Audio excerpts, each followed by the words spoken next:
यह वायरस वाकई बेहद खौफनाक था। अपनी आंखों के सामने पत्नी और बच्चे को मरते देखकर वह कुछ भी नहीं कर पाया। अंतहीन गुस्से और दर्द में वह इवॉल्व होकर एक सुपर वायरस बन गया। बदला लेने की सनक में अपनी ताकत के दम पर उसने चमगादड़ में मौजूद बाकी वायरसों को काबू में कर लिया और एक बड़ा सा वायरस किंगडम खड़ा कर लिया। फिर उसने पूरी तरह तैयार एक वायरस आर्मी बनाई जिसका मकसद था इंसान के शरीर पर एक साथ हमला करना। इसी बीच आदमी चमगादड़ का सूप पीने ही वाला था। सुपर वायरस ने मौका देखकर तुरंत पुल अटैक का फैसला कर लिया, लेकिन शरीर में घुसने से पहले ही अचानक पानी का तेज सैलाब आ गया और लाखों वायरस बहकर खत्म हो गए।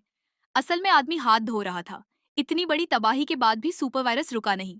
बदले की आग और भड़क गई। अंधेरी रात में वह चुपचाप आदमी की नाक के जरिए अंदर घुसने लगा। जैसे ही वह सांस की नली की तरफ बढ़ा, इम्यून सिस्टम अलर्ट हो गया। इम्यून सेल्स ने उसे पहचान लिया और तुरंत रोकने का आदेश मिला।